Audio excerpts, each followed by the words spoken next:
On today's episode of the Mark Titus Show, the Sweet 16 is set, and it feels like it has been 3 years since we've last done a show, given all that has transpired.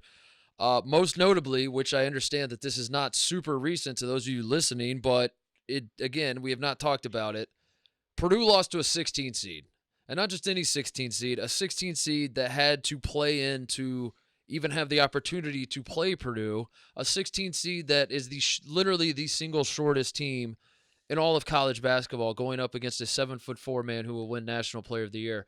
I don't know, Jake. It feels like the symbolism here of David and Goliath might be a little bit too on the nose. Well, a 16 seed, one other thing to tally on that, a 16 seed that didn't legitimately qualify for this tournament. Absolutely correct. I'm glad you brought that up. So we will be talking about that. By the way, the voice you just heard, as you all know, is that of the wonderfully talented Jake Marsh, who's joining me again to break down all the action throughout the weekend. Princeton moves on to the Sweet 16, which is kind of going under the radar because the 16 the 16 won. Also, like nobody. Princeton is a household name. Everyone knows Princeton. That's true. St. Peter's, Oral Roberts. Oh, where do they play? Yeah, where do they play? Everyone knows about Princeton. Yeah. Princeton's had their moment in the sun already, so it's like some people. Probably not, but like it feels like there might be like some super casuals out there. They're like, I thought Princeton had a great program. Do they not do this regularly? It's like no, you've never heard of St. Peter's and Oral Roberts before true. this. Good point. That's why you're here, Jake, for perspective like that. Also, our defending national champion, the Kansas Jayhawks, go down to the Arkansas Razorbacks in a game that was wild because Kansas seemed to like almost be running away with it there for a second. Arkansas flips the script, gets the win in the end. Musk takes his shirt off, and he set himself up to be Mr. March. But then Tom Izzo said, not so fast. I am still Mr. March. Right. Beats Marquette. Tons of action going on. I could sit here and talk about all the games, but why would I do that in the intro when we're going to do that in the show? The Sweet 16 is set. Let's talk about it. All right, Gonzaga and TCU just wrapped up. Congrats to the TCU bettors. That was a wild shot, even for a guy like me that doesn't quite always pick up on that stuff right away. The way it happened too. 0.7 cents and not touching it. That was wild. So the Sweet 16 is set. We will talk about the games we saw today, but we have to go back to Friday. We have to go back to Purdue losing to a 16 seed, and just the simultaneous thoughts going through my brain of like, this is shocking because it's only happened one time, as we know, and given the circumstances, as we said earlier, the shortest team, they had to play in, they weren't even the conference champion, all that sort of thing makes it shocking. At the same time, I was saying about Purdue in November that their guards are freshmen who seem to get rattled under pressure. They aren't a great shooting team, so like even when you double team Zach Edey and he kicks it out to shooters, it's not like it's automatic. These guys are throwing up bricks. They have zero NBA talent whatsoever, which is a mark of it. You cannot win a national championship, and if you do, you're an anomaly. But it's almost impossible to win a national championship without a guy who's going to play in the NBA for a long time. And Purdue does not have that, obviously, unless Zach Edey can develop quicker feet and a jump shot. Mm-hmm. So all of these things that I was concerned about with Purdue in November, and I was like, I think it's going to bite them. They kept stacking up wins. They were ranked number one for most of the season. I still kept thinking, like, at some point, it's going to bite them. But, Jake, I got to be honest, at no point in time when I was thinking these thoughts did I think that it would bite them in the first round against the 16 seed. I thought it was going to be like a Sweet 16 game. I thought it was going to be an Elite 8 game. My thought was they're not going to be able to win a national championship, but they could go on a deep run. It's just going to fall apart once they get to a certain point. Holy smokes, they lost to Fairleigh Dickinson. But it didn't feel like a fluke. No, it didn't, did it? They were never really in control of that game. It's crazy. Like we were watching with Dave, who had FDU money line, and there was really never like a scary danger zone for FDU. So basically, we went to the play-in games. I take that back. We went to the play-in game. We didn't even stay for Arizona State versus Nevada. We left after Fairleigh Dickinson beat Texas Southern, and Dave left the UD Arena basically in love with Fairleigh Dickinson. Yeah. He was like, that team right behind their bench. They're fired up. Yeah, we were. Yeah, we were right behind their bench. There was a guy. There was like a manager. I think he was a stoolie. He was not a manager. He was probably on staff, probably like a video coordinator or something like that. but he was towards the end of the bench, and he was definitely into us being behind the bench. And every time he would come back from a timeout, he's like talking to Dave and Dan and P, like anybody that he can make eye contact with. And I think that played into it too. But Dave leaves, he's fallen in love with this team, and he's like, I'm gonna risk it all, basically. Like, I'm going ahead on this Fairleigh Dickinson team. And I'm thinking, I never actually talked to him directly about this, and thank God I didn't, because I'd be fired. But I'm hearing that Dave's in love with Fairleigh Dickinson. He's going to make some money line, bets on Fairleigh Dickinson to beat Purdue. And I'm like, this guy's crazy. The game starts, and within the first 4 minutes, the first timeout, Dave just keeps yelling, "We're too small for them." And I will remember this forever, because when he said it at the under 16 timeout of the first half, I was like, that's one of the funniest things I've ever heard in a basketball game. Is to hear a guy yelling, "We're too small for them. We're too small for them." By halftime, I was like, that might be the most genius bit of basketball commentary I've ever heard. That a team literally is like that. That was how Fairleigh Dickinson beat. If Fairleigh Dickinson was 2 or 3 inches taller across the board, they probably don't beat Purdue. It was like them being so small, they were swarming like gnats all over Zach Edey the entire game.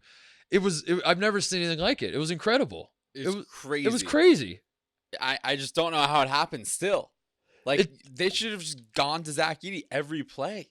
Yeah, easier said than done, but when they do, that's why I think Purdue's the guys around Zach Edey, it just like broke their brains to have a guy, because they weren't always double teaming. They were sometimes like triple, quadruple, but then back to double, and then it was just chaos. Like Fairleigh Dickinson's metrics defensively are horrendous, and they're horrendous because they basically did like the VCU havoc that Shaka Smart ran back in the day to catapult VCU to a Final Four. They were basically doing that, but with shorter like guys that don't have the wingspan of it, and it was crazy. It was like we have no chance, so we're gonna sell the farm on just trying to create chaos, and maybe these freshman guards will get rattled. And like Purdue was beyond like the thing about press is, and everyone knows this, you watch basketball, it's like not just the turnovers you force, it's that they speed you up, it gets you out of rhythm. Suddenly you're throwing advanced passes to Mason Gillis, and he's catching it on the wing with 25 seconds on the shot clock, and he's wide open, and he's like, I guess I'll shoot it. And that's playing right into their hands, and like suddenly Purdue's like taking shots they wouldn't normally take. And then the psychology of it all starts factoring in. And suddenly there's like 8 minutes left, and you're Purdue, and you're like, how the hell are we tied with these dudes? And you start believing, if you're Fairleigh Dickinson, that you can pull this off. And Purdue's buttholes are getting tight because they're Purdue, and that's what they do in March. Their buttholes get tight. The whole thing was just like fascinating theater from the start. And it was not a fluke. I think if they play best of 7, Fairleigh Dickinson wins again. At least one more. I think they beat him again. We just recorded that portion on Part of My Take, and I believe the same take was said. Yeah, but that was the feeling with UMBC and Virginia too. It was like UMBC they won by 20. Was dicing up Virginia. That one was the one little difference of that one. And again, as I said last show, I'm a Tony Bennett apologist, so take whatever I'm going to say with a grain of salt. But like one of the differences with that one was Virginia started to get really panicky towards the end. And like the 20-point margin was not necessarily indicative of like a blowout. Right. It was like Virginia just started like playing not Virginia basketball because they were so desperate to not squander the game away. But I had the same feeling watching UMBC Virginia, where it's like that oh my God, that wasn't even a fluke. And that's what's shocking is, Jake, I lived my whole life before UMBC Virginia thinking the only way a 16 is going to beat a 1 is you got to be down like 5 with a minute left and just make like 2 miraculous shots and have them miss free throws. And if you could just keep it close and then at the end steal it, maybe we'll see a 16 beat a 1. And now we've seen it twice, and neither one did you feel like it was a fluke. It's crazy. I think, like you were saying, the psychological aspect is huge. Just knowing you're the one playing the 16. I mean, you could just sense the body language on those Purdue players. They were left wide open. They were scared to shoot the basketball. Yeah. Every single one of them. I've never seen anything like it. Yeah. Like they didn't want to be the one to miss the shot. And I think there was some part of you catch it wide open at the top of the key, and you're wondering, is there like a defender behind? Like the Fairleigh Dickinson, the way they were playing defense was so crazy that you're like, is there like a defender behind me that's going to block my shot from behind me or come from the side? Like, I don't even know. I can't even keep track of where the 5 guys are on the floor for them because they're just buzzing around. Are they playing zone or man or both, or just kind of running around creating chaos? I guess like the surprising part was how well they rebounded against Purdue, where you'd think like Purdue would score every time down. Because even if you're throwing up bricks, you would think that like Purdue would just destroy them on the offensive glass and just keep, as the guys are breaking at Edey and Caleb First and Mason Gillish are just grabbing boards and laying it in. Not the case. That was not really happening as much. It was, I don't know, man. That was, I kept trying to, and all the conversations I've had about the game since, I keep saying like I'm not, like I said earlier, like I'm not surprised because what Purdue's Achilles heels were, they had multiple Achilles heels. They had like 5 Achilles heels. That was exactly what hurt them in the end. But at the same time, I in no way, shape, or form want to come across as a guy who saw this coming at all in the first round. I did not see this coming at all in the first round. I saw it coming maybe in the second round, certainly in the Sweet 16 or the Elite 8. I don't know. It's stunning. And as a kid who grew up in Indiana, I don't know. I'm used to seeing this. I'm used to seeing Purdue do this. So like it was that part was crazy too. That Purdue. By the way, I didn't say this at the top of the show, but my dad's coming on the show later to talk about Purdue. So we have that to look forward to. Anyway, back to this. Yeah, okay. I mean it's 13 2 years ago, North Texas, 15 Yeah. St. Peter's, and now this. So next year they're gonna lose Purdue, to 14. Purdue is literally a joke. Like, Yeah. literally, that's what's crazy to me is that, again, having my father like shove Purdue propaganda, like anti-Purdue propaganda in my face my whole life. Purdue has always sort of been a joke in our house, but like it's been through the lens of the world's biggest Purdue hater, So it's like, all right, I get it, Dad. You hate Purdue, whatever. I think as we sit here today, Jake, that you could just simply say the words Purdue basketball and people laugh. Done. I mean, it's literally a joke now. They could run the table in the regular season next year, and it wouldn't matter. If they had the 2015 Kentucky season next year, it's going to be even funnier. It's going to be like once again they've choked, even though they made the Final Four, they've once again choked again. Like there's nothing they can do except win a national championship at this point. Or at least go to the Final Four. You have to at least go to the Final Four, and that's. I don't know. Zach Edey might come back. I guess like maybe that's the coping you do if you're a Purdue fan is you say Virginia won the title. They're the next better year off just having like a Michigan State type season. Yes. Safely in the tournament, but not on the bubble. Yes. Be a 6 or 7 seed. Yep. No one will expect you to do anything. Yep. And if you go to the second weekend, you got nothing to lose. Yep. I don't know where they go from here. I mean, do they fire Matt Painter? They can't. I mean, they can. I half jokingly I guess said they on can. PMT that he should get fired. I don't think they're going. They're definitely not going. 49 states is just basketball. But this is what. This is Indiana. Exactly. And in Indiana, they don't settle for losing to North Texas, St. Peter's, and 49 Fairleigh states. Dickinson in 3 years. But the saying is not this is Purdue. This is I thought it was There's a reason. I looked it up on PMT. I thought it was a statewide thing. No, it is. It is. I'm Okay. joking. I'm joking with you. Yeah. But yeah, they're not going to fire him. I know that much. Should they? I don't know. I mean, I generally don't think you fire coaches. I certainly don't think you fire coaches if they won a championship of some sort that year. Mm-hmm. So I don't. I mean, it's kind of a non-starter because they're not going to do it. But it is what if they lose to a 14 seed next year? Yeah, exactly. It's a non-starter because they're not going to do it. But it's also like a fascinating conversation because it is like it's an unprecedented territory to be in where you have a guy who was winning the Big Ten, but then even like the Big Ten title at this point, I don't know, man. It's like if you watched like Indiana swept Purdue, there were so many moments throughout the season where it didn't even feel like Purdue was the best team in the Big Ten. And the standings didn't quite tell the story. If you were plugged into the Big Ten season this year, in the end, Purdue did deserve to win the Big Ten, but it sort of did feel like from a national perspective, Purdue was head and shoulders better than everyone else in the Big Ten. And that if you watch these games night in and night out, like they weren't that much better than everybody, but yet they won both trophies. So I don't know what they do. Like I don't know if to me, I think that's just who Purdue is as a program. I think they're fine. Like they have the most Big Ten titles of any program. Jake, is that surprising to you as a non-Big Ten guy? Right? It's all about the tournament. Yeah, I know. Like was that surprising to you if you're telling me if I told you that Purdue has more Big Ten titles than Michigan State regular season, than Michigan State, than Indiana, than Michigan, than Ohio State, than Wisconsin? Yeah, but the thing is, all the teams you just listed, I remember them as teams that have gone deep in the tournament. Exactly. And that's what matters most. Exactly. I guess like the final point I'll make on this is like this is not a new thing for Purdue. This is who Purdue has been. They have not made a Final Four since 1980, and they've won the most Big Ten championships of any program. They have consistently done this my entire life, where they have competed for Big Ten titles, and they have never done anything of substance in March ever. The big winner of Purdue losing to Fairleigh Dickinson is Carson Edwards, because he dragged that program. I thought you were going to say Virginia. Well, Virginia too. Yeah. But Carson Edwards dragged that program to a second away from a Final Four. And at the time, you're like, damn, I guess Purdue can't get over the hump. But looking back on it, it's like, that's amazing that this man took this carcass of or at least the March version of what Purdue basketball is, to a breath away from a Final Four. That's almost worth a national championship in and of itself. Carson Edwards, can take a bow, dude. That's incredible that he almost did that with Purdue. We were talking about Kihei Clark in the last episode, and if that one pass goes differently, maybe this is a that was the last episode. Yeah, much has happened since we thought the Kihei Clark pass was like going to be the moment of the tournament, like the biggest shocking That's like upset the of most exciting thing now. Let's move on then. What else? What else do we have to talk about? Yeah, so just going in chronological order here. Friday.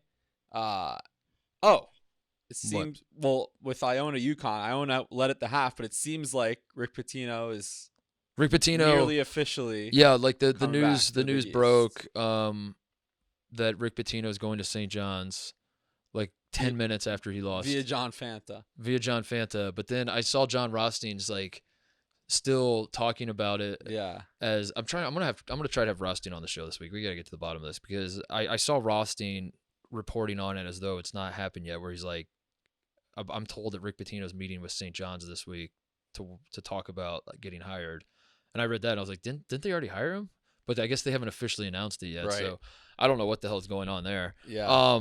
Yeah, UConn rolled against Iona in the end. Yeah. UConn's looking good, dude. They're looking real good. They're looking as good as they were earlier in the season, when I felt like they were the best team in the country. They're looking nice. You're fired up for that West Regional. Arkansas, I'm UConn, very jealous Gonzaga, of UCLA. Everyone going to Vegas. I'm disgusted, man, because all the media people I was talking to leading into the conference tournaments, we were comparing notes on which regionals we're going to, and it felt like an overwhelming majority said they were going west because it's in Vegas. It's a new spot. And I was like, I hope you get a shitty regional, man, because I'm that petty. I was like, I hope New York gets the best regional. I hope Vegas gets a terrible crop of teams, and I'll be damned. The opposite happened. We got the 9 seed, Jake. My hometown. But you're fired up about Florida Owls. Atlantic too, yeah. Yeah, you like Florida Atlantic. FAU. I guess Arkansas is technically an AC, but like the Arkansas, UConn, Gonzaga, UCLA, that's going to be so much fun. Epic.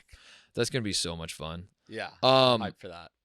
What else? The round of 32 games, because I don't think anything else on Friday really mattered that much. We had two close near buzzer beaters: TCU over ASU, then FAU Memphis. That was FAU Memphis. That was a very interesting call at the end. Yeah, Memphis might have gotten screwed there, and by might have I mean definitely got screwed there. It sucks.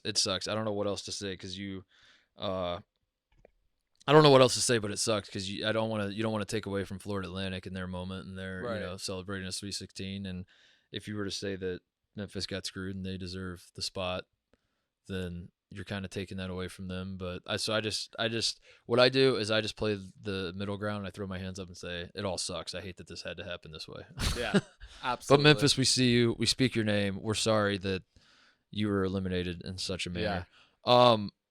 The Duke Tennessee game on Saturday, is that it on Friday? I think so. There's nothing else that really. Yeah, nothing crazy besides the 2-3 big upsets. The Duke Tennessee game on Friday was frustrating in the sense that of a guy who's been off every step of the way on Tennessee. I was coming into the season, I was so high on Tennessee. I thought Tennessee might win the national title. I was like, this team's going to be so good. I felt like they addressed their offensive problems, getting Tyreek Key. I felt like the defense I was never going to have to worry about. I was like, man, I'm going to try to buy all the Tennessee stock I can. So when Rick Barnes breaks through, I'm going to be there smiling, saying, I told you so. And then the season wears on, and I think I sold every single dime of Tennessee stock by the time March Madness came. And then would you look at that? They just completely. Rightfully so. What I have know, they done I know. in March? But man, now I'm the guy that sold his Apple stock in 1986, Jake, and I'm just like beating myself up because Tennessee looked dominant against Duke. Granted, Plajic should have been ejected like 4 different times in this game. Oh my God, he came out and just started. He thought it was a wrestling match. But that's how he's played all year. That's who this man is. That's how he's played. But He's usually it's the player in blue and white doing that. Exactly, not the guy exactly. playing against Duke. That was like an absolute ass kicking in the sense of Tennessee has veterans and has played physical, and they were just like, all right, so we're going up against this team of freshmen.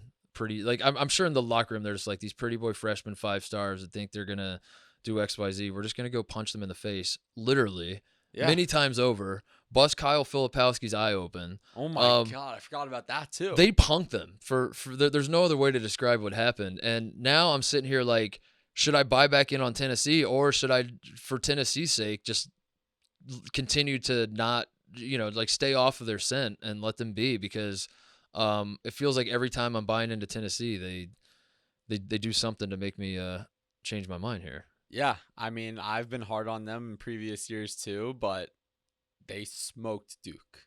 Like, they were the much better team. Like, Duke didn't really lose this game. Tennessee just went beat their ass. Yeah, they crushed them. Yeah. Crazy. But that's how they're gonna have to win. That's how they've won all year. Now when they do have win. FAU, Yeah.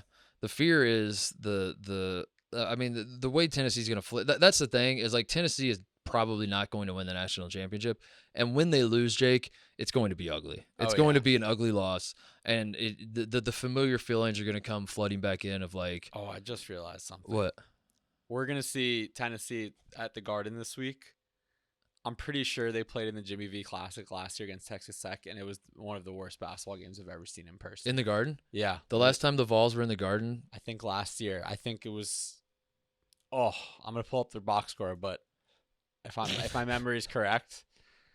But when that happens, we're gonna be right back with the familiar feeling of like, there it is. There's the Tennessee I know and love that chokes in March, yada yada yada. But at least they're in the Sweet 16 again. 57-52 Texas Tech in overtime. Oh, that's bad. Yeah. It was 44 all at the end of regulation. This was last year? Last year, because I remember Syracuse played Nova in the second game, the Jimmy V. I probably turned this game off. That's probably. Oh my God.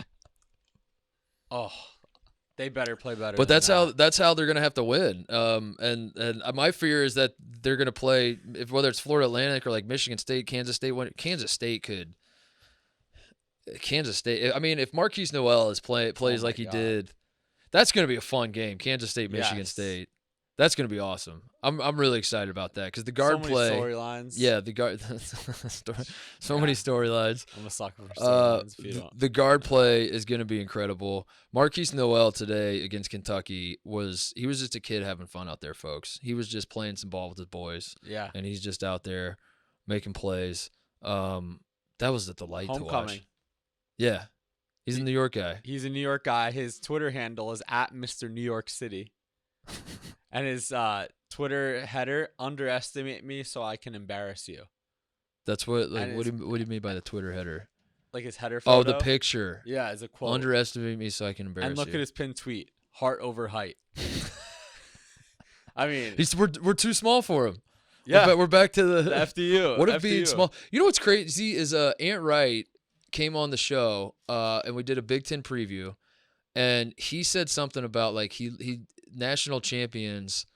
One of his markers for a national championship caliber team is they need a guy in the starting lineup who's 6'3" or shorter. And when he said that, I didn't necessarily think he was wrong, but I was like, I've never really heard anybody say that before. I've never heard that be a mark, and it kind of like caught me as like that doesn't feel like a normal way to think about basketball. But now between Marquise Noel and FDU, I'm like, maybe that's it. Maybe that's the key. Is like be short. Being tall is overrated. Yeah. I mean, why not? Made it this far. You beat the smallest team, beat the biggest team, biggest guy. So, heart over height. Heart over height. There you go. Yeah. Quick break to talk about Game Time. This is the exclusive ticketing partner of Barstool Sports, created by fans for fans. Game Time is the ticketing app that makes it easier than ever to score last-minute deals on tickets to sports, concerts, and shows, and they guarantee the lowest price. The big tournament is finally here, and getting tickets to those basketball games couldn't be easier than with the Game Time app. I'll tell you a game that I would love to go to, but I won't be going to, unfortunately. But if I wanted to go to, Game Time would come in handy. The Gonzaga-UCLA game. And for one ticket, you could go to the Arkansas-UConn game, too. That regional is going to be awesome. I'm so mad that that's going on in Vegas. I wish we had that in New York. That would be sick to go to. If you do want to go to the West Regional or any of these regionals, it's possible with the Game Time app. The biggest last-minute price drops can be found on the seats you thought you could never buy. The purchase process takes just 2 taps and 10 seconds, and once you buy your tickets, they're delivered directly to your phone. No printer needed. The app also allows you to easily share tickets with friends via text, so you can get into the game seamlessly. Skip the hassle and enjoy the moment. Download the Game Time app or go to the website, enter your email, and use redeem code Titus.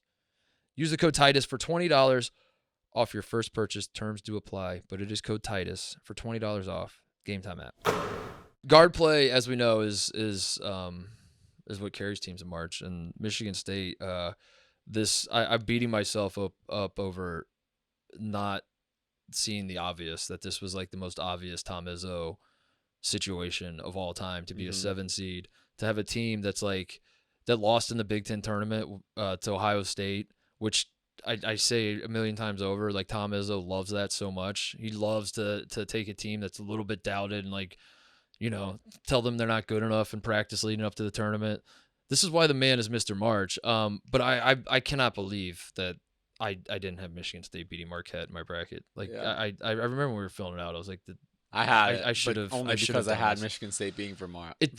So. Oh yeah. I had them. It seems so obvious to me that it was not going to happen, and then it happens, and you're like, yeah, that's why it seems so obvious. But this Michigan State team is just vintage Izzo and March to be a 7 seed with this kind of guard play, and they can shoot, and they're playing so, and it's not like that's, as you look at the Big Ten as a whole, that it shouldn't be a surprise that Michigan State's the team left standing when they're the team that is so guard dominated, and that's what ultimately is going to win out in March. And having a big guy like Edey and running your offense through a big guy like Trace Jackson Davis, as good as they are, guard plays what wins. And that's what you see time and time again. You saw it with Xavier too. I mean, Xavier was lights out today against Pittsburgh, lights out, and Xavier hasn't been playing well lately. They almost lost to Kennesaw. They almost lost to Kennesaw. They should have lost to Kennesaw. Yeah. Like, they were down for 90% of that game. Kunkel was hitting everything, and Colby Jones was playing great. And Xavier suddenly, I'm like talking myself back into them, and they're going to play Texas, who's guard dominant. It's been such a fun tournament, man. It really awesome. Has, because I think like you get the right mix of upsets, and we certainly have had historic upsets. And you still have a Cinderella. There's still Princeton right there. There's still Florida Atlantic, which doesn't feel like a Cinderella because they were so dominant all season in terms of their record, and and they beat Fairleigh Dickinson, who was the Cinderella. So maybe we don't really view them. I don't think the public likes FAU.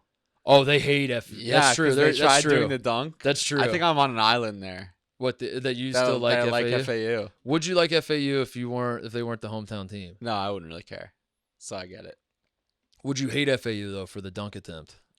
I tweeted out, it's probably not the move. I'm pretty sure the coach just talked about it. I would assume Dusty May apologized. Dusty May did good damage control because he talked about it on the post-game press conference. Did he too? Yeah, he did. Or not even the press. He got interviewed as he was walking off the floor. Oh, okay. And he mentioned that he had talked to FDU, his coach, and apologized and all that sort of thing.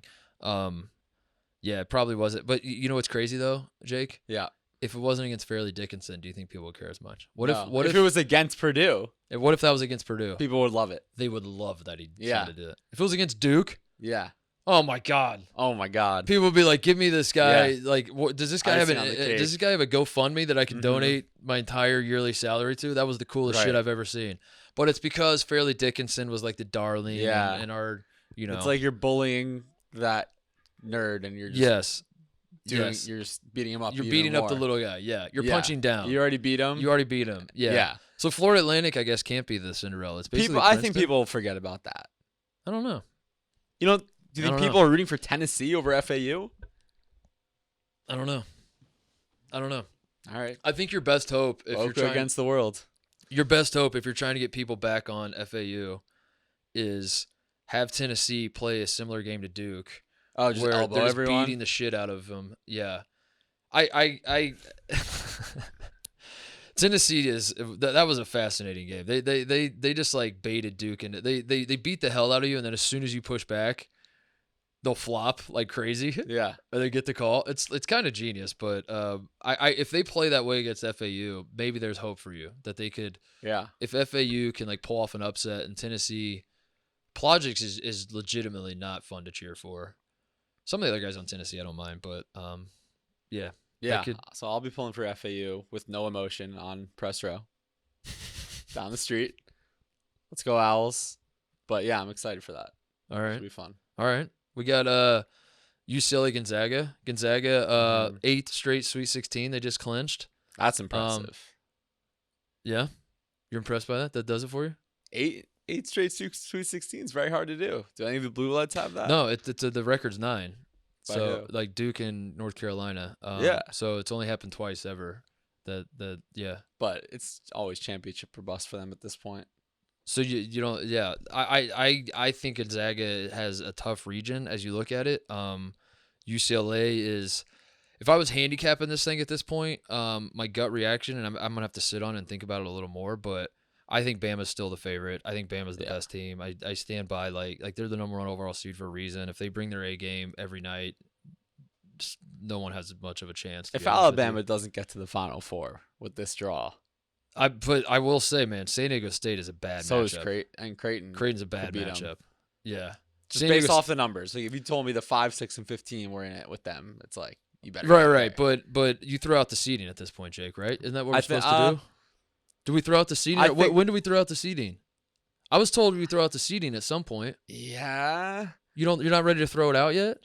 I think Princeton's still a 15, right? Princeton's still a 15, but I think you throw it out with Arkansas. I don't think. Yes, I think you if throw it out you're with Arkansas. UConn and you're looking at Arkansas and you're like, we got an 8 seed. This will be easy. No. That's stupid, right? Yeah.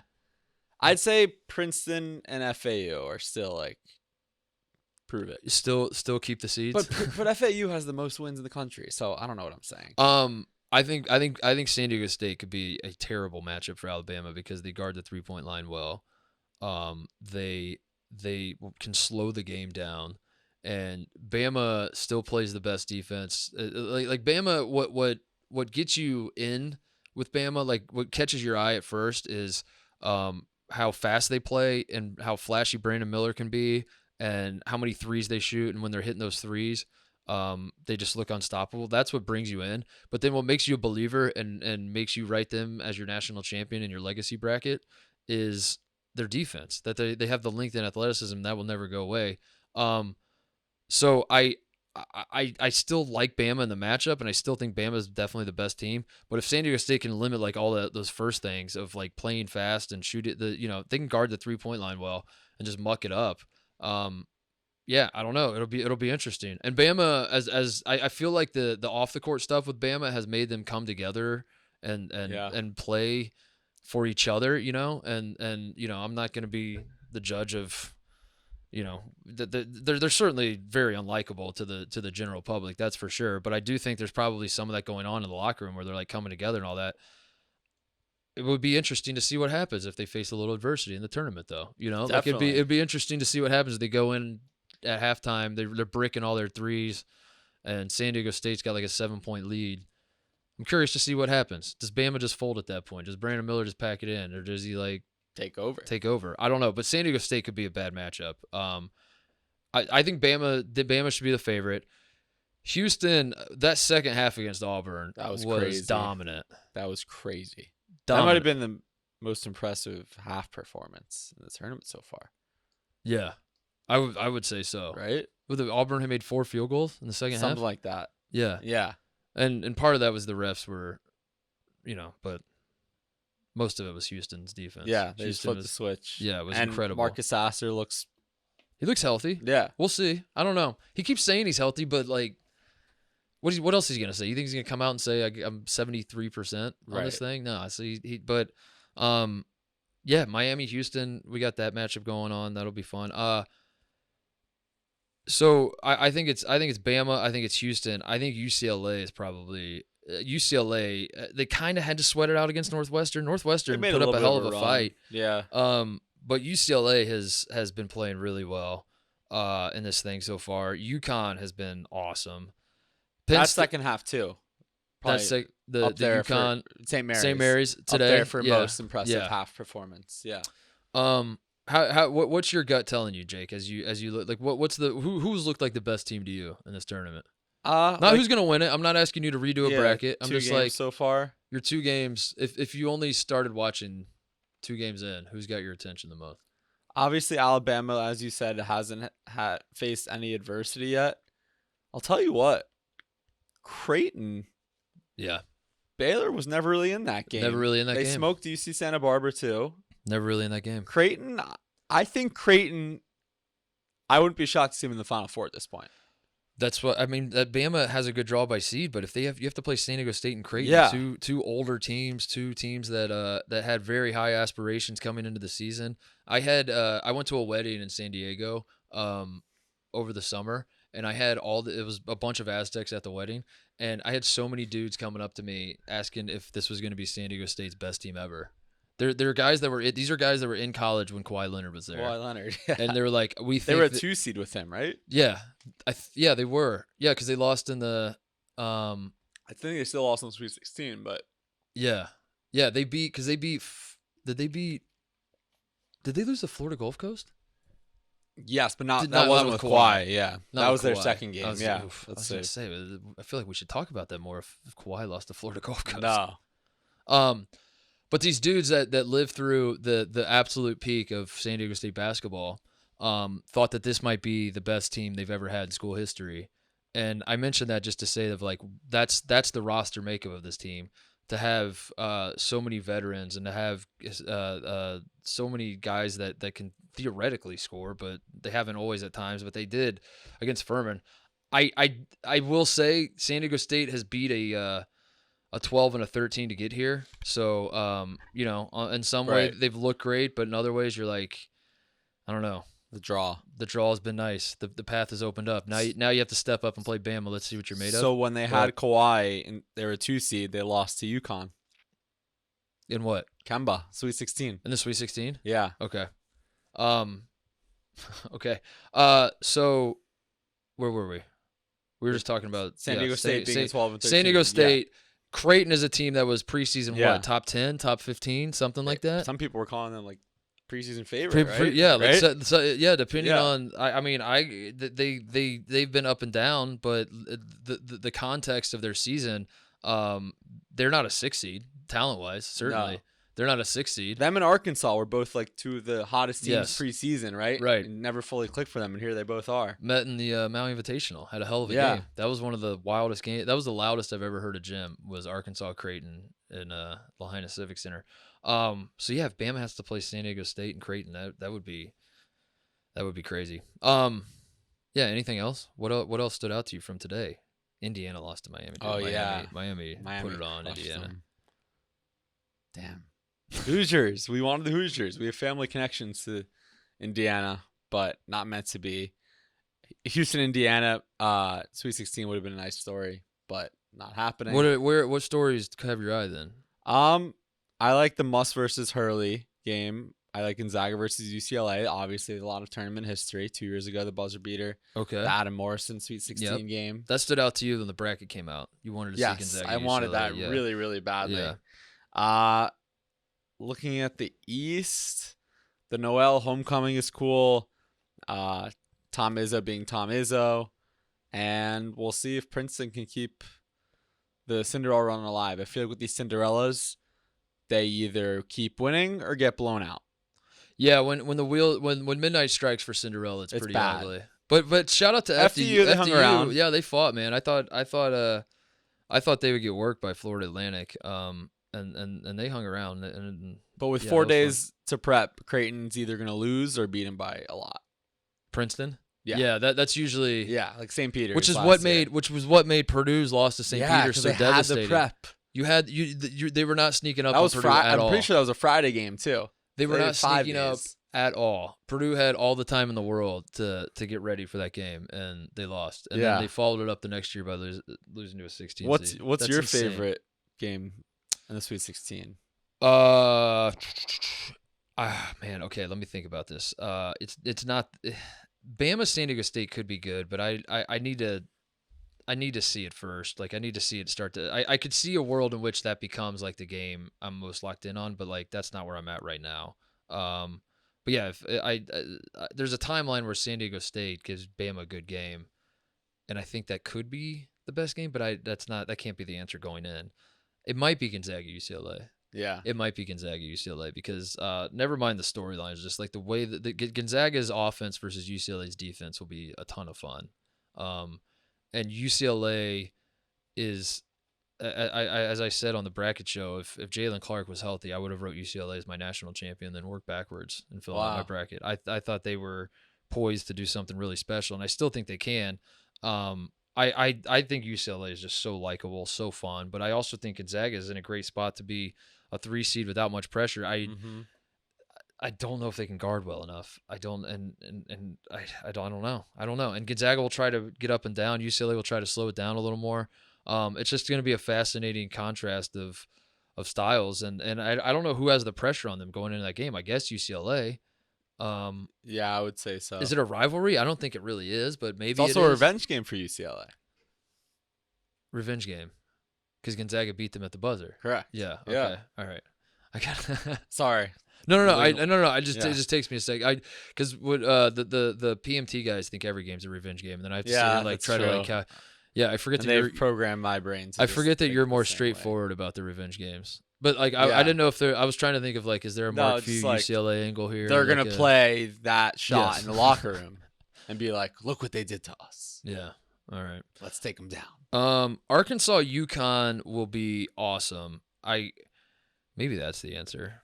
Mm-hmm. Let's see. Houston, Miami's the right side of the bracket. The left side of the bracket.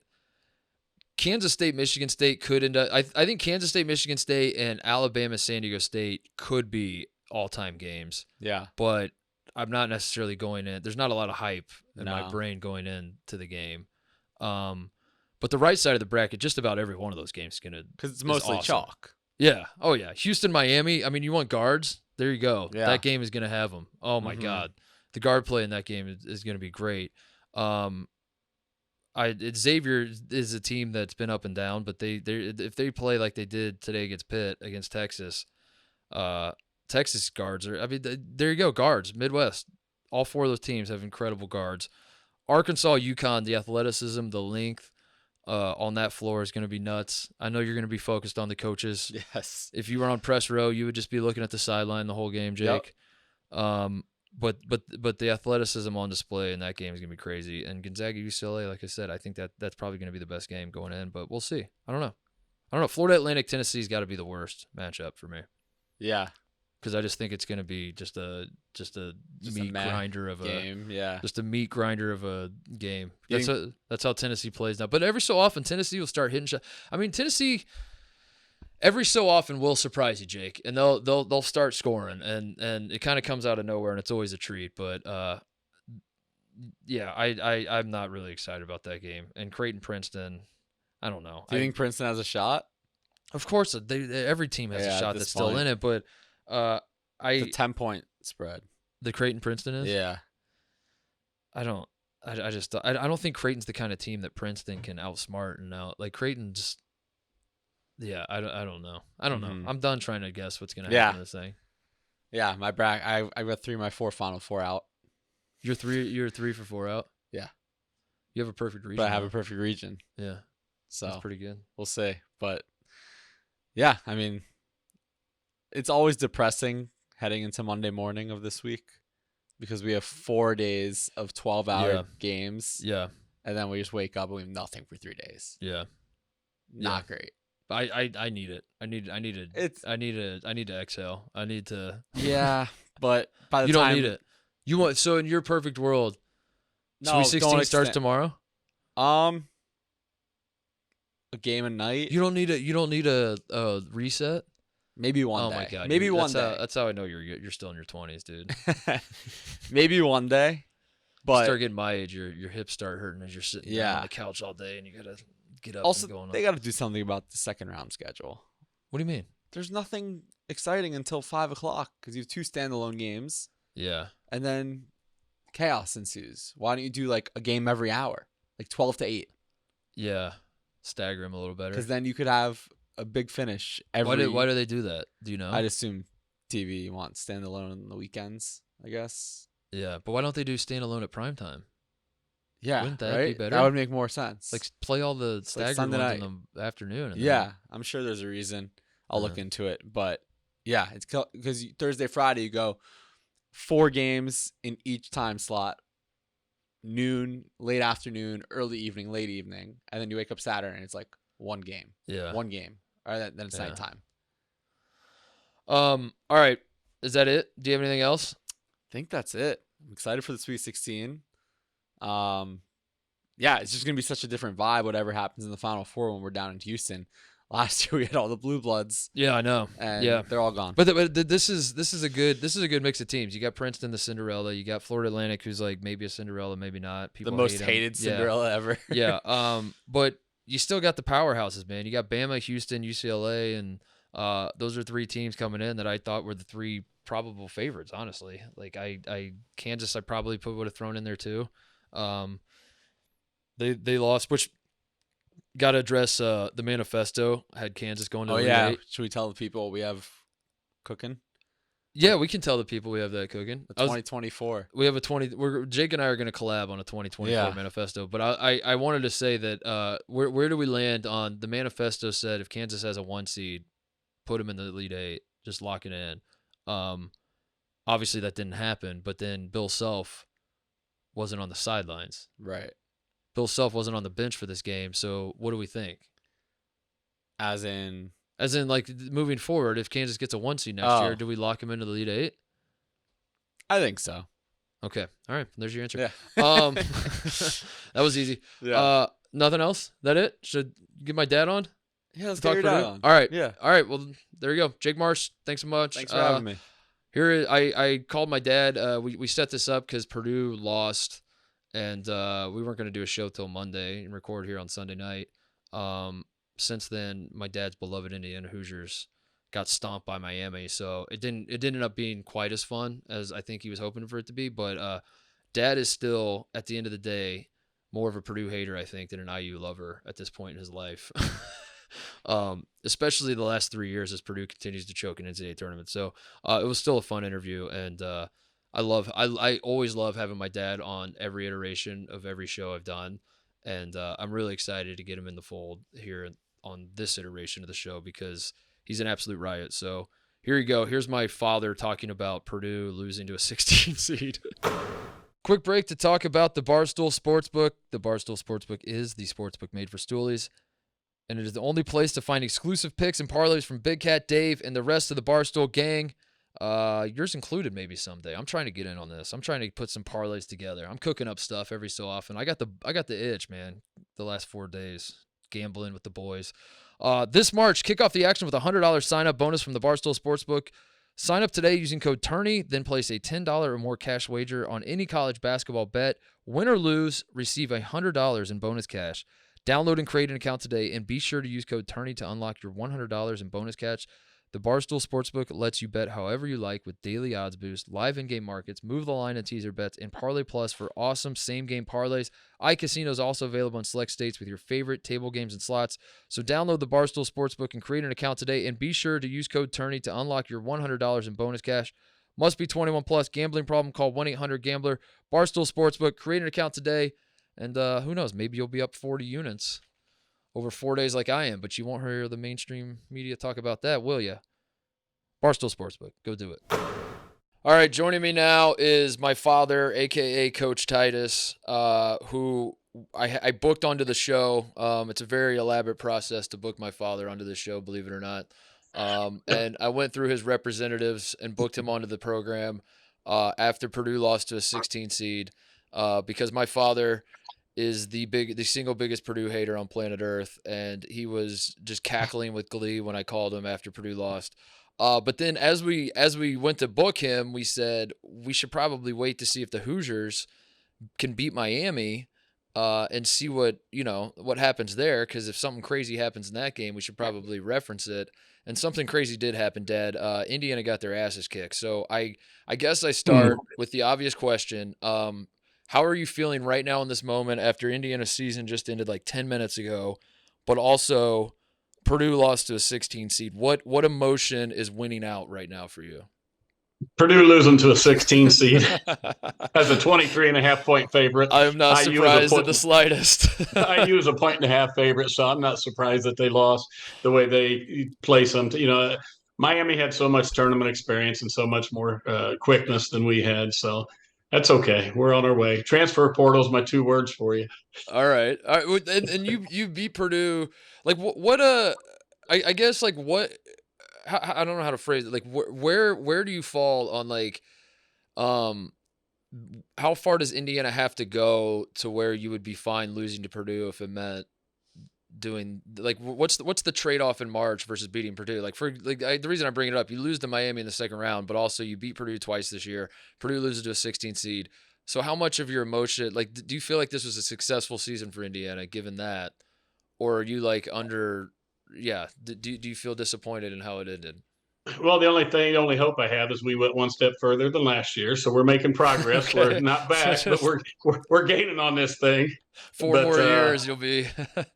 I thought the Purdue wins were a pretty big deal until you start looking at what they did this year, and they really weren't that good. So, there were 2 teams in the Big Ten ranked in the top 25 to end the season, IU and Purdue, and Purdue never beat IU. So that's how things went. I think Purdue, I know they did. They had 10 wins this season by 5 points or less. Yeah. So, overtime at Nebraska, Ohio State, it needed a buzzer beater. They really didn't beat anybody except early in the year when they beat Gonzaga and Duke. Where were you when Purdue lost? Where was I when Purdue lost? Yeah. I was here with your mother. Actually, I was in the living room because I didn't want to watch it. I watched the first couple of plays of the game, and I think I counted to 7 with Edie in the lane, and I said, that's it. I'm not watching this stuff. So I went out in the living room. She was in the TV room watching it, and I stayed out here and ended up talking to your grandfather the last 2 minutes of the game. So I'm not watching that stuff. I didn't want to watch them win, pull another one out. But then they didn't. I know, but that's okay. I could watch the replays. It's okay.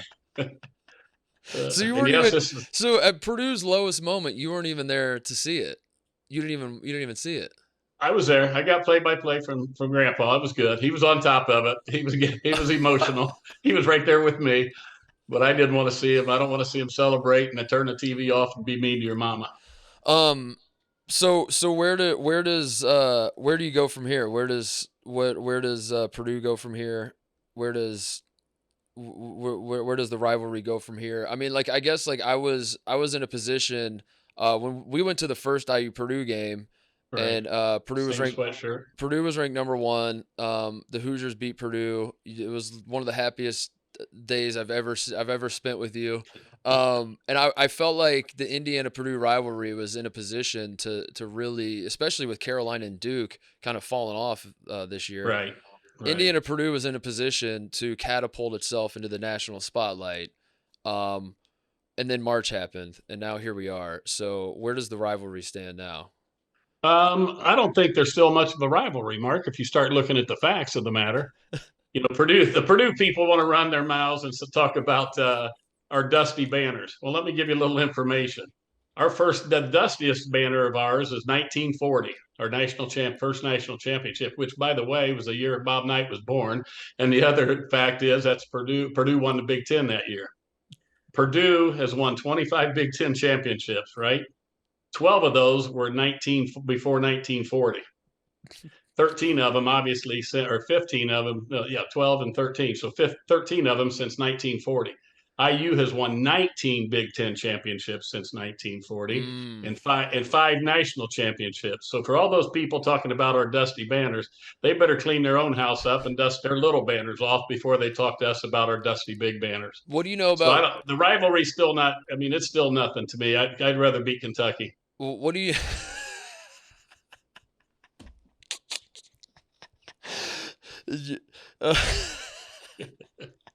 The rivalry's nothing, and yet you couldn't even watch them because you didn't want to see them win against the 16 seed. And then when they lost, you were just cackling, laughing. What do you know about Purdue's schedule this year? Because every time I talk to you, you said this yesterday when I talked to you after the day after Purdue had lost, and we given it some time to digest and all that. You were talking about how you weren't surprised because Purdue wasn't even that good this year anyway. No, and you start spouting off like schedule stuff that they didn't deserve to win the Big Ten. Well, they never played. They never went to Iowa. They never went to Illinois. They never went to Rutgers, and they only played Northwestern once. And they never beat a team that finished the season ranked in the top 25 in the Big Ten. So how good can they be? I mean, who did they beat? They beat Duke and Gonzaga, like I said. They beat them early in the year. But other than that, they won. Telling you, they won 10 games by 5 points or less all season. So it feels like you want to argue that this wasn't even really an upset at all. No, heavens no. I don't know why Purdue fans are so bothered. It wasn't that big a deal. You know what? When you start looking at the folks here, we need to release the votes. I mean, the ballots. These people that vote for these teams to be in the top 4 or 5. I need to see who's voting who where because this is ridiculous. You want to recount? We got to see. We got to tally the. Yeah, I want to see the ballots. I want to see them. I want to see them. Somebody Purdue lost 2 in a row, and I think they stayed 4th in the country. Now, how's that work out? And they didn't beat anybody. They were 4-4 their last 8 games or something. And they stay. And they're a 1 seed. Who's doing this stuff? This is my favorite thing about my dad is he will out of one side of his mouth say he doesn't care about the Purdue rivalry at all, and then on the other side he remembers every stat that's ever existed with Purdue basketball off the top of his head. He's got no notes. This is just straight off the top of the dome. Remembers. Yeah. I don't know how many times you've told me that pre-1940 stat and post-1940 exactly. and all that sort of thing. Hey, you can't reason with those people, so you might as well try to throw facts out there and confuse them. What was the Purdue? You have a ton of Purdue fans in your life, including the woman you married, which is the older I get, the funnier that reality gets to me. But so as someone who interacts with a ton of Purdue people day to day, what has your experience been like the last couple of days since they lost to Fairleigh Dickinson? Well, they've been pretty quiet. I haven't heard from any of them until tonight after the IU game. Suddenly their phones started working again? Yeah. Well, I'm going to tell you, Mark, the reason I married your mother, she's the tallest woman I knew at the time.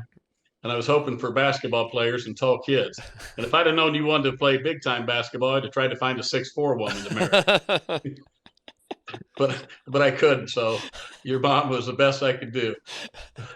But the Purdue folks have been pretty quiet. I go to a fitness center and walk every day.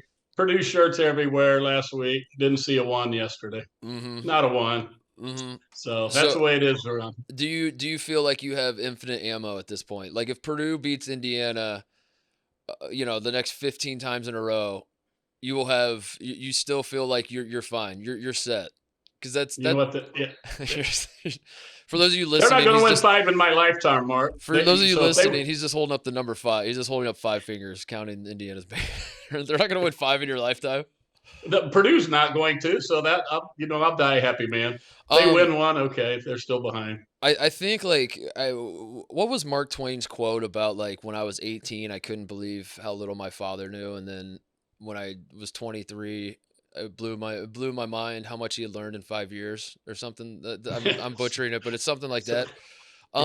That's how I feel about you and Purdue is I was raised on this propaganda and Kool-Aid that Purdue men's basketball is fraudulent and they're chokers. And no matter how many times, because in the 90s, they won I vividly remember the three-peat when they won 3 straight Big Ten tournaments or Big Ten championships. I'm sorry, regular season. The Big Ten tournament didn't even exist then, did it? And I remember the T-shirts with Purdue Pete, and it says 3-peat, and they spelled it P-E-T-E, and it was Purdue Pete. I remember all that stuff, and I also remember you telling me every step of the way, none of this matters. They're going to choke in March, and this is how. And I was like, man, he really seems convinced of this. And then even when Matt Painter takes over, and the Robbie Hummel era, and the Carson Edwards era, and all these different eras of Purdue basketball where they've had some really, really good teams. Every single time that Purdue has gotten good, I've talked to you about it, obviously, and you've just said the same thing. I'm not worried. They will find a way to choke it away in March. And now, in 2023, as we sit here on the heels of Purdue losing to a 13 seed, a 15 seed, and a 16 seed, I'm thinking, look at the facts. this whole time I thought my father was just like deranged about Purdue basketball. As it turns out, he might be onto something. No, yeah, you look. I thought they'd run the table last year. They had so much talent, so much more talent than they have this year. And these people, like I say, Mark, they keep. I'm gonna give you some other Big Ten stats. You knew who won 4 Big Ten championships before Purdue did? Who? University of Chicago. What does that mean? So what before Purdue won one, because they're counting 25 of them from back in 1911 when they won their first one. IU won their first one in 1926. That's a 15-year head start. Don't talk to me about championships and banners. They've done that every year. You know what? Listen, the Big Ten tournament, they act like that's a big deal. They beat a 9, 10, and 13 seed. Mm-hmm. I told a Purdue fan buddy of mine, I said, it would have been harder to drive to the trophy shop and buy one of those trophies than it was to win that one. So don't tell me how good, because all those Purdue fans bought into all that propaganda put out by you media types. Yeah. By the way, did you all get paid for the last 2 days in the casino? We did, yeah. Believe it or not, all of our winnings went straight to our bosses at Penn Gaming, though. All the money they paid us, we sent it right back to them with terrible wagers. Quick break to talk about Elevated by AstroFlav. Tired of being soft when you should be hard. 40% of men suffer from hormonal imbalances and low testosterone, and no one is willing to talk about it. The average male testosterone level has decreased by 26% over the last 3 decades. The situation is that you have a bunch of guys that are depressed. They don't have energy. They can't focus. They're gaining weight faster. Their libido is gone. Elevated by AstroFlav is an all-natural testosterone booster containing 2 powerful ingredients, Fedosia agrestis and Tongkat Ali. This combination in Elevated has shown results of 250-point increase in total testosterone, but can be anywhere between 200 to 400-point increase, which increases energy, improves libido, reduces stress levels, helps build muscle, and burn fat. Elevated by AstroFlav has over 500,000 bottles sold to men with amazing results. Get a free 2-week trial of Elevated Natural Testosterone Booster. Just pay shipping. Visit astroflav.com/barstool to try today. I tried my best to not be a Purdue hater. I thought, like, this year, I thought that they had a team that you would somehow appreciate, because they early in the season, they were moving the ball a bunch. They had like non-NBA guys. So, like, if you're a romantic about college basketball and the one-and-done era has ruined college basketball, all that sort of thing, like a Purdue team you look at and you're like, well, hey, listen, these guys are all 4-year guys. There are a lot of in-state kids, a lot of motion offense with them. It felt like a very likable team. You saw it differently. This team was never likable to you. Was there ever a point in this season where you thought, I don't really hate this Purdue team that much? No. I will tell you, I didn't like what they chuck up threes and they dunk. I always said Matt Painter's a genius. He got a 7'4" guy that can jump 3 inches off the ground and dunk a basketball from a foot away, and then complain about every foul that they get on the guy. And then they chuck up threes. I want to see Shafino. I want to see Sensabaugh hit an 8-foot, 12-foot jump shot. Show me some skill. Show me some skill. Bring back the mid-range, you're saying. That's right. And you know what? Take that 3-point line away. Take that shot clock away, and let's play some basketball. Oh, no. Where you have to have some skill to play the game. Oh, no. Because that's a lack of skill at Westlight. I didn't enjoy watching them play, no. And I don't think any Big Ten official was able to count to 3 all season long. I would agree with you on that one. I think every Big Ten fan will agree with you on that one. My word. All right, well, we'll let you go. I wish you could have been a little better mood on Indiana. You got to say something about Indiana. You got to give in the interest of fairness. I am a journalist, Dad, as you know. So I would not be doing my job if I let you off the hook and didn't ask the tough questions. That's the tough one. So I can let you dance all over Purdue's great, but we have to address the Hoosiers. Are the Hoosiers a blue blood? Are you worried about the program? Will Indiana ever get over the hump? Because Trace Jackson Davis will be leaving now. The guy who is one of the best. If you said he was the best Indiana basketball player since Bob Knight left, I don't know how you could disagree. Oladipo. I guess like you start getting into like NBA discussions, because I don't think Trace is going to be an NBA All-Star or anything. But his production in college is unquestioned. Now you're losing him. Give me your quick State of the Union address about the Hoosiers right now. That's why I say we got to get in the transfer portal, get some experience, and get some athletic people. And you know what, Mark? It does. It comes down to money. We need to get Mark Cuban to write a check. Yeah. But Trace is what You know what? You know this. I told you I was not impressed with Trace Jackson Davis early in the year at all, but he's really turned it on since what Christmas or so. Yeah. Running the floor like he does, and he beat up on some people as far as numbers, but he's had a great second half of the season, and the guy certainly deserves to be an All-American. I didn't think he was the best player that's ever been lived in his dorm when he was a freshman, because he was not. I didn't think very impressive, but I knew he was going to When be he was a okay. freshman, you mean? Yeah, I Yeah. assume they lived in the dorms, but maybe not this day and age. Yeah, you didn't love him as a freshman. You thought, I mean, you No, he was putting up no. big numbers then though, but you just Yeah, but he's still. Yeah. Show me some skill. it is Show true. me some skill. Show me some skill outside of 5 feet, of 4 feet, or whatever. You know, He became like a point forward for Indiana at the right, like he became like he became skilled, just not in a shooting way. And right. I'm with you. It is frustrating to see Indiana on the front of the chest and have a guy that can't shoot. And you don't need him out there shooting threes, but like No, he can't shoot a jump shot. no. Well, that's what I've said. You have him and Edie play horse, and they've got to shoot 10 to 15 foot jump shots, no free throws. It'd take them at least 3 days to finish the game. Neither one of them's got skills enough to put it, to stick it in the hole that way. But I will give Trace credit. He learned to handle the ball and get up and down the floor. He ended up being a really, really good passer. Mm-hmm. Obviously his shot blocking skills are unbelievable. I hope that translates in the NBA and they find a place, somebody to use the guy. Yeah. But I think I use in great hands with Woody. I think it took Woody some time. I'm not so sure at the beginning of the year when they lost that he didn't think it's like an NBA schedule. Well, we lost tonight, but we're going to play 3 more games before Sunday. I, You I know, I do feel that about Woodson a little bit. That like even losing to Miami, I wonder if he's like, that's all right, best of 7. We drop game 1. We'll get him. yeah, yeah. He's just so used to NBA life that it doesn't fully click that it's a single elimination tournament here. Right. Well, I think I've tried to follow Gordon Hayward. I think the Charlotte Hornets were 22-50 at one point. Now tell me that winning matters and losing hurts, because neither one of those is true. Yeah. And I think Woody I think he just was, but I think Woody's done a nice job and got things going. Now we'll see if he can recruit and get some kids in here. So 2 final questions. If Purdue tomorrow fires Matt Painter, what is your thought? What is your first thought? They're not going to, obviously. This is a thought exercise. I don't want people to take it the wrong Mark, way, yeah. I think Painter's a good coach, but I've said many, many, many times, you take Thad Matta's resume and Matt Painter's and put them side by side and take the names and schools off.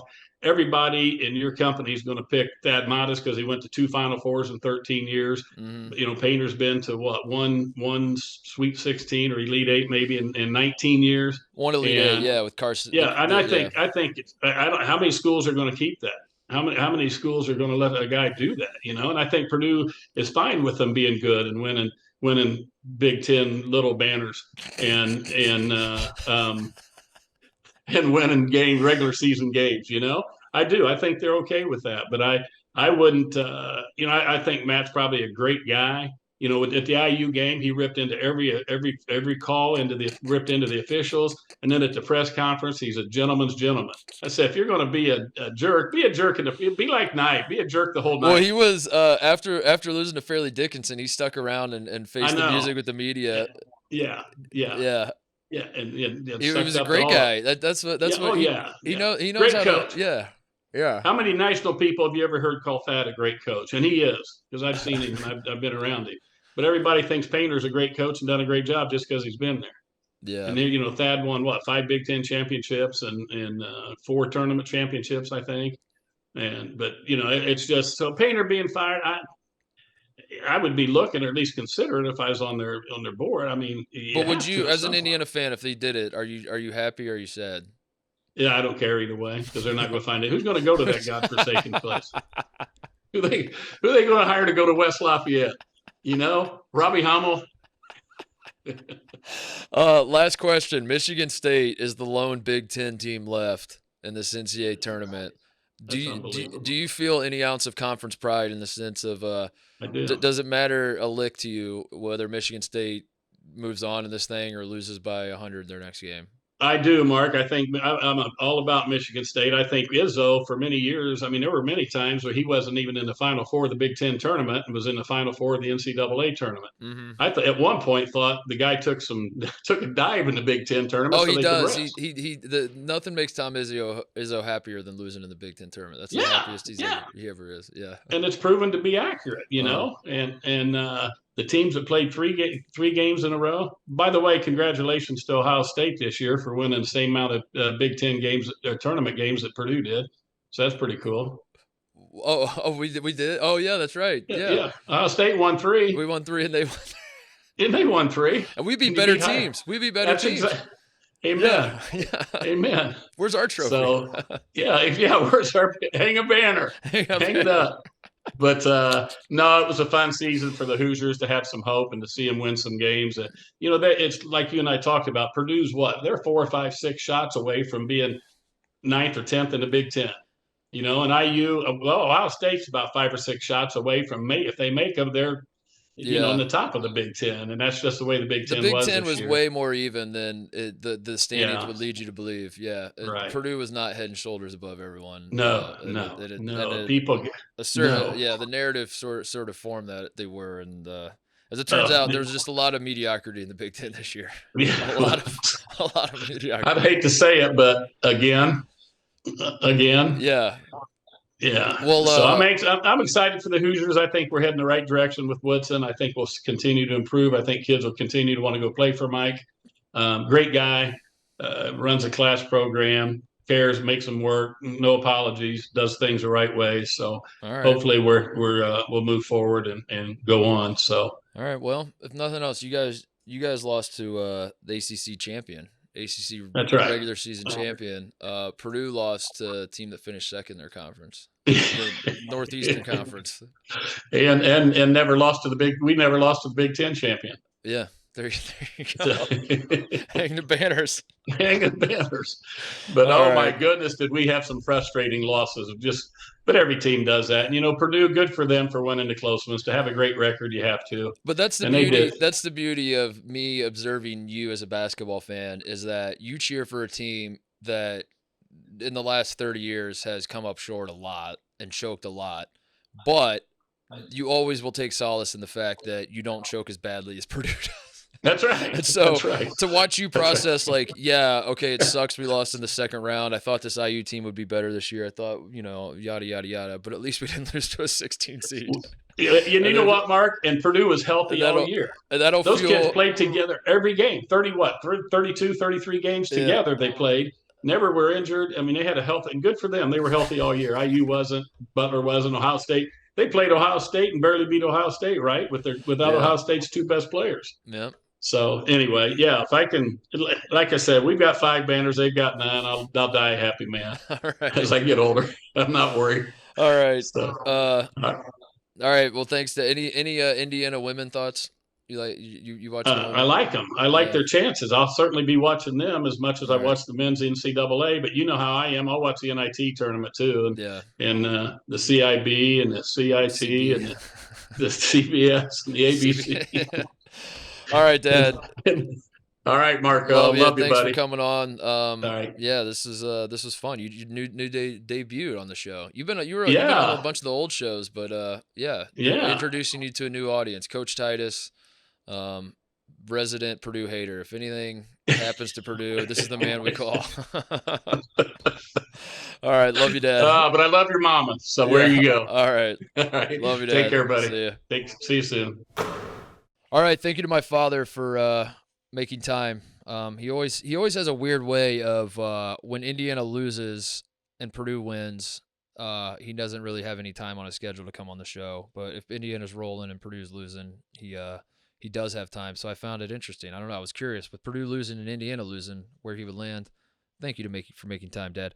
But for right now, I want to talk about Coors Light because there is nothing like the excitement of the big tournament. But for every buzzer beater for your team, it is someone else's bracket buster. And every game is a chance to turn the tables when your pride or your money is on the line and you need to take a beat.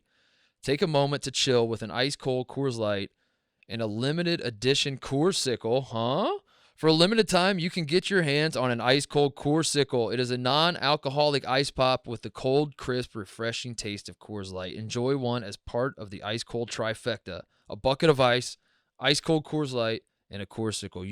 Use it to stay chill when the game gets heated. And boy, are these games getting heated. Boy, are these games getting heated. For 21 plus only, obviously. When you need a strategic timeout from the madness, reach for Coors Light and a limited edition Coorsicle. Look for Coorsicles at a bar near you or visit CoorsLight.com/Coorsicle. That's COORSICLE. Celebrate responsibly. Coors Brewing Company, Golden, Colorado. All right, before we go, gambling cave, gambling stream, how would you call it, recap? 3 days in a Columbus casino, watching games with the crew.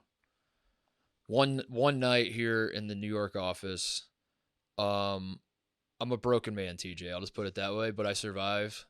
My spirit was broken like 4 or 5 different times, but we came out alive. I don't understand. Jake, like, I should have taken notes from you because you find a way to like finesse it. So, because everyone knows that you know college basketball, but like the way you finesse the situation is brilliant. Like you somehow, like, no one ever asked you for picks.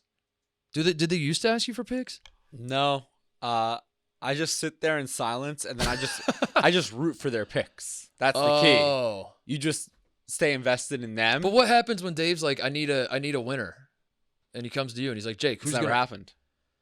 How has that never happened? He asked you for a winner straight up? Yeah, and I gave him like 3 winners, and I got no credit for him. Oh, I gave him. That's why I think it broke me, TJ. I had a few different moments where I was broken. I'll preface it by saying this. I'll do this little piece right here, and then I kind of want to like drop the whole. I don't want to build a brand for myself as like an anti-gambling guy, and I feel I'm worried that that's gonna happen. I work at a freaking I work for a gambling company. Like I know what I got myself into. So I don't want to come across as like I'm anti any of this stuff. I'm not. It was just like a learning. I came aboard expecting a little bit of learning curve, and the hilarity of like being just thrown into the deep end. Where as I said on the last show, like I've gambled before. I'm no stranger to like how this works. I'm a stranger to being in line at Starbucks and Dave walks up behind me and he's like, "Who do you like today?" And I'm like, I haven't looked at it. The games don't tip off for 2 hours. And he's like, "How have you not looked at it?" And I was like, "Because the games don't tip off for 2 hours." And he's like, How did you not wake up and your very first thing be look at the board? I was like, because the games don't tip off for 2 hours. That was one moment that broke me. The other, I think, was PFT. He had like Purdue covering like 24 or something. 14. It was 14? He like got it down to 14. He messed with Yeah. he adjusted it? Okay. Yeah. That makes it a little better. But so you had Purdue covering 14, and they're down like 3 with 2 minutes left. Yeah. And like FDU would hit a shot. And PFT's like, damn. And I looked at him. I was like, what do you mean, damn? Are you cheering for Purdue? And he's like, yeah, I have him minus 14. I was like, look at the only person. I was like, dude, do you see the clock? And do you see like, they're not covering 14. Well, there's always the bailout hope for overtime. That's that what they happens would win when by you're 14 in trouble in when you're overtime? betting on a favorite. Yeah. I don't know. In that moment, I was like, dude, you're lost in this rabbit hole. Like, forget your bet slip. Let's just cheer for the upset. And he's like, I can't do it. I gotta continue to cheer for I'm Purdue. with you there, but that's not really a thing with the gambling. I know. streams. And I was like, we've lost sight of. I was like, dude, if I had $1,000 on Purdue covering, in that moment, I would have been like, the hell with the. I mean, it's easy for me to say because I'm doing pretty well for myself, Jake. Like $1,000 to me is just, No, I'm There we kidding. go. That moment kind of broke me. Yeah. But for the most part, I did well. Dave and Starbucks line had me shook. Cause I was just like, I don't know. And then I froze and I was like, what's the first game? And he said Michigan State USC, and I said, take Michigan State. And then he just goes, no, I don't think so. And then guess what happened? Michigan State won by double digits, maybe. I don't know. They covered pretty easily. That's kind of like a lose-lose where he was more so asking for you to reaffirm the pick that he had already, even though you didn't know what that was. And then Michigan State wins, and I'm sitting there I'm sitting behind Dave at this point, and the clock goes final, and he's like mad, obviously. And some small part of me, in my delusional stupor, thought that he would, as he's frustrated, would at least turn around and be like, "Good call, you were right." No.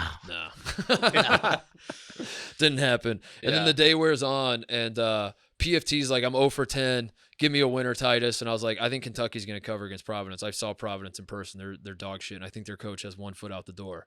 And he's like, yeah, but I think. And then Dave hears me say that, and he's like, I think Kentucky's dog shit. And I was like, I know, but I think Providence is more dog shit. I think the dog shit, my dog shit algorithm says Kentucky's going to cover. Yeah.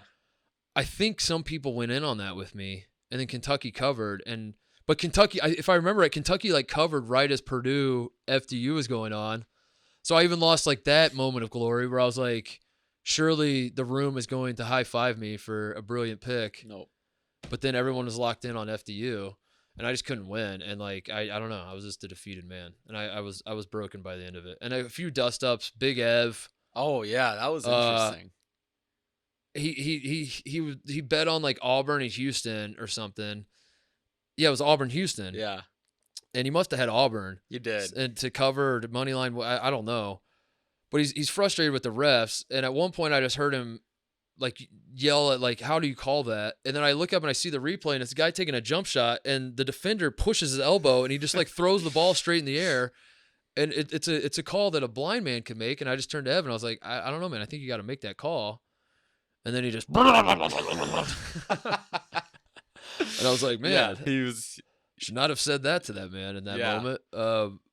But so that happened a handful of times. I think that like whole world is impossible to like translate to somebody that hasn't been in it. Mm-hmm. So I think and also like the most intense 4-day gambling stretch you could possibly have for your first. I've explained it to friends and family this way that because I can't stress enough, like I don't want to make it seem like I didn't know what I was getting myself into. I don't want to make it seem like, oh, what the hell, we're gambling, what is this? I knew what I was getting myself into. Where it was like every 2 seconds there was like a parlay, there was a this and this, and I was like, holy shit.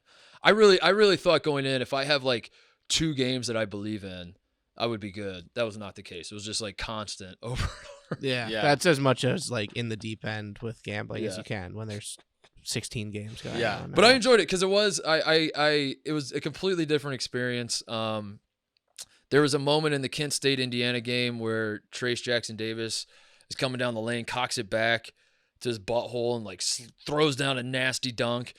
And I go crazy, and everyone looked at me like, how did that affect the spread? Isn't Indiana already covered? Right. And I was like, it was just a sick dunk. Cool dunk. Yeah. I mean, Big Cat wasn't happy with me at one point because I was going crazy over a wedgie. Over the wedgies, like, I need Andrew Funk. You can't have that. I hate wedgies. Wedgie update. We had another one. We did have another one? We had a late one in TCU Gonzaga. Okay. Because people are on this, man. And the three-point shooting is down. There's something going on. Yeah. This stinks to high hell. There's something going on. 3-point shooting is terrible. Yeah. The leveler was out. Oh, the level was out so much Friday, and the bubble thing. The bubble thing. Yeah. By the way, by the time this is out, I'm dropping a pretty sick video today on Twitter. It's a one shining moment of all the wedgies. I'm just doing a compilation and then just putting the song under it. I love it. So stay tuned. But I survived the gambling stream, and I think TJ, you saw me in action. What did you think? There were a few times where I looked at TJ and I was like, I need you to be my therapist for a second. Yeah, he was like, I think that was like there have certainly been worse performances in that sort of environment. My debut, I'll never forget it, in the Philly house. It was bad. What happened? We were there for an NFL Sunday, and the Patriots lost to, I think, Seattle in like week 2 or 3 years ago, and we were going to record part of my take right after the game, and I had my laptop charger plugged in right next to Dave's foot, and he lost something, whether it was the Patriots or a bet. And right after the game, I was like, excuse me, can you move your foot? I have to grab my charger. Oh, no. Yeah, rookie mistake. But you live and you learn. And yeah. But like, that's the moment. Like, there's a learning lesson. Yeah. So nothing like that happened to you, so that's good. Well, I mean, it's sort of with Big Ev, but I wasn't really too worried about it. Like, it kind of, I was just like, I think I just turned to the camera and gave a thumbs up. You didn't make a rookie mistake like I did. So, yeah. There you go. Yeah. As far as gambling hires, like Megan Making Money came in like the week of the home run derby. Oh, yeah, Joey Gallo. So her first gambling stream was the home run derby. Yeah. And they were like, okay, what's your pick? And she picked Joey Gallo. And then I think he hit like 2 home runs in the first round and got knocked out right away. Yeah. Well, PFT, when I gave him Kentucky, which I did feel strongly about. Like I was looking when I was looking at the board, I was like, I think Kentucky's gonna win by more than whatever the spread, 4.5 or something. When I gave him Kentucky, he goes, who do you love? And I say Kentucky. I was like, I really like Kentucky. He's like, whoa. Do you really like them or do you love them? And I was like, what's the difference? And he's like, well, the difference is, and I was starting to pick up on that just it's simply the words you use to describe. I don't know. It's all baffling to me because I was like, I don't know how to tell you any more. Like, I don't know how to say. Do you want me to say you should wager a large amount of money on Kentucky? Like, because then if you give them a pick and it loses, they blame you. Right. So I was just kind of like, I like Kentucky. I don't know how more. Yeah. I can't be any more clear than that. I think Kentucky is the pick. You do what you want with that information, but that wasn't enough. Yeah. And, it was also weird. I gotta say this. PFT made a mustache bet with me about the women's tournament. Oh yeah. JMU played Ohio Battle State. of the alma maters. Yeah, and it was a cover bet. So if the spread was 18, JMU was up like 16 in the first half. Yeah. Ohio State comes storming back. They press. They force a lot of turnovers. They start hitting everything. The Buckeyes end up winning by 12. And after the game, like PFT's like beating his chest and like suck it and like like talking trash to me. And that was definitely a moment of like, what planet am I on? Because I just watched my alma mater come back from down 16 to win by 12, and I'm made out to be the loser here. That was really weird. But no, all in all, it was a fun experience because like seeing it through the different lens. I've never watched March Madness in a casino before, and to see like the Alabama who they play, Corpus Christi, like that. Oh my shot god, at the that end. was a bad beat for Ev. Bad beat, like that was pretty fun. Like that makes it. That Shout adds, out the Rage Room, by the way. the Rage Room was You got fun. to go in there. Yeah. Jack Oh Links. boy, I raged Yeah. so hard. I That saw thing that cake. video. It Oh was my so god, funny. I freaking.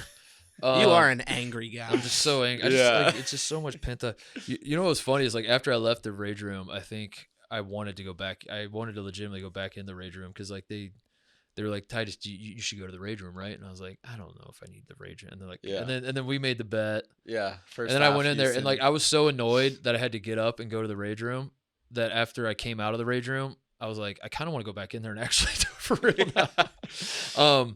But yeah, seeing it through the different lens was fun and I enjoyed it. And so that's my recap. It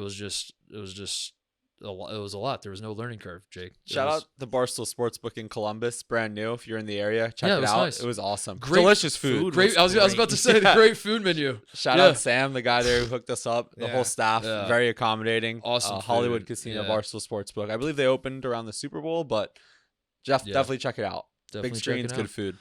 There you go. So, I don't know how many more gambling streams I'm going to do this tournament though, because you and I are going to the Sweet 16 Elite 8, right? Yeah. I don't know. I got to figure out. Yeah, if you want to. We have credentials, but it's also Yeah. going up against that Elite West Regional doubleheader. I know, dude. Yeah. But I Well, figure I don't- it's right here. Might as well go. What's the better watching what's the better way to watch the West Regional? Would you say, TJ? Should I sit in Madison Square Garden and watch it on my laptop as I'm watching another basketball game happening in person, or should I sit next to a bunch of people that want to rip my head off if I open my mouth? I guess it depends what audio you want for the game. But also, yeah, I'm damned if I like. I also like if I sit there silently, I'm like, why am I here? Right. But if I don't, You could always, sit there we're 4 silently, I'm blocks like- from the office. You could always bounce. just bounce back Back and and forth. forth. Back for the yeah. late games or something. Like whatever. Whenever I'm annoyed, I just go to the next. Yeah. Yeah. I'll save your seat at the Garden. Gonzaga UCLA 17 years to the day from the Adam Morrison. The Adam game. Morrison game. That was devastating. Adam Morrison is my Gus Johnson. favorite college basketball player of all time. Yeah. Of all time. Love that man. I was so sad when he lost that game. I was crying with him probably. I don't know if I actually shed a tear, but I was trying. I was like, Adam, I'm with you, man. This is devastating. It's a tough one. 17 years to the day. They're gonna play 17 years, or Yeah. today is 17 years. Thursday will be 17 years to the day Wow. per John Fanta. Whoa! But John Fanta also said Rick Pitino to St. John's, and we're finding out that maybe that's Yeah. not 100% yet. So, should we? What about Should I rope Fanta and Rothstein into this room? Like, make them book them both on the show. And they don't realize it. Like a and blind have them, date? Yeah, then have them fight each other about the scoop, the Rick Pitino scoop, and just see who's got what information. That would be crazy. Yeah, I would love that. We'll see. Quick break to talk about our friends at the Farmer's Dog dogs will eat anything. Shoes, toilet paper, garbage, and even kibble. But just because they'll eat it doesn't mean it's healthy food. Here's an idea. What if dogs ate real food? Eating processed food for every meal is not healthy. We all know that. And kibble is subject to multiple rounds of high heat processing, making it an ultra-processed food. Try something fresh. Feed your dog the Farmer's Dog. It's real, fresh, healthy food with whole meat and veggies, gently cooked in human-grade kitchens to preserve their nutritional value. Just tell them about your dog, and they'll deliver personalized, vet-developed recipes for as little as $2 a day. Meals arrive in pre-portioned, ready-to-serve packs, conveniently delivered to Meals arrive in pre-portioned, ready-to-serve packs, conveniently delivered on your schedule. Dog people all across the country have ordered millions of meals from the Farmer's Dog. It's never been easier to invest in your dog's health with fresh food. And if you are not investing in your dog's health, why do you even have a dog? Get 50% off your first box of fresh, healthy food at thefarmersdog.com/Titus. Plus, get free shipping. Just go to thefarmersdog.com/Titus to get 50% off. That's thefarmersdog.com/Titus, 50% off. Go do it. Go love your dog, the Farmer's Dog. All right, I think that might be it. You guys got any shout outs? Anything in particular you want to shout out before we go? Shout out Fairleigh Dickinson. I mean, Yeah. The Garden would have been electric had they made it for them. You think so? you didn't want them to win today, did you? I didn't want them to win because I thought if they're playing Tennessee and you give Tennessee 4 days prep, Tennessee is going to absolutely annihilate them. Tennessee is going to be a meat grinder and just like they're just going to run into the Tennessee buzzsaw. And I just didn't want a game where we have credentials and we go over there like excited for a Sweet 16 game and the first game is a 40-point blowout. They would have scored 4 points against Tennessee. But maybe not. I don't know. I guess like I said that to Dan and he was like, but maybe not. And he just said it like that. Yeah, and like, not. I guess, sometimes that logic works too, where you're just like, yeah, maybe not. Maybe they would have. But I just saw the future and Tennessee just put the clamps on them and we were all disappointed. Because as you said earlier, like when midnight strikes for Cinderella, it's an ugly bad. scene. Yeah. And I was worried that was going to happen. But, we thought the same thing about St. Peter's last year. So maybe that wouldn't have happened. Speaking of FAU and Fairleigh Dickinson, I was in the car with Dave when we rode back to the hotel, and we get back to the hotel at the same time Florida Atlantic is getting off because they their delayed game bus. against Memphis. Yeah, and he had bet on Florida Atlantic, but he had money line on Fairleigh Dickinson. So when they beat Purdue, he made a ton of money. Yeah. So he really loved Fairleigh Dickinson, obviously. And watching him get them mixed up was hilarious. Yeah. And he's today still with his tweets. He's fist bumping Florida Atlantic, and he's just like, nobody believed in you except me. I was the only one. And they were a 9 seed in an 8-9 game. That was hysterical. I have another shout out. Go ahead. Speaking of Fairleigh Dickinson, their SID. Oh yes. Yes. I gotta get his name. Here it is. Jordan Sarnoff. He's currently a junior at FDU, director of media relations. He went to Iron Eagle and Bruce Beck, who's big local sports anchor here in New York City. Their sports broadcasting camp. And, Are you jealous at all of that guy? Yeah. I mean, would that have been your dream as a junior in school, being able to cover this? Not even cover, like work with the team for this. If you could redo your life and you could have any college experience, would you have wanted to be the SID at Syracuse? SID's that's a lot of work. Grind. That's a grind. But think about the respect men and this women kid don't has already get enough credit for what they do. Think about like it'd be a lot of work, especially if you're a student. But like think about where he's at already in this career. He's a prodigy. He's still got another year and a half at school. He's like a kid that like runs for mayor of a small town at like 16 or something, and like he's this is incredible. So shout out Jordan. Youngest SID in the country. I want to shout out my high school, Brownsburg. The dream run ended. We lost to the number 1 team in the state. We made it to the Final Four though in the state, in the Indiana State tournament. We were up on Ben Davis, I think, at halftime, and Ben Davis is undefeated. They're the number 1 team in the state. They're probably going to win the state championship. And the Dogs gave it a good run, Jake. That's the thing I do on the show from time to time. Is talk about my high school. Yeah. So, yeah. Hey, in 49 states. Yeah, exactly. No, I was locked in. I was as we were at the casino. I was refreshing Twitter. I couldn't find a stream to watch it online, but I was refreshing the scores. We were up at halftime, and I got really excited, and then we blew it. But we made the Final Four. That's nice. Do you have any shout outs, TJ?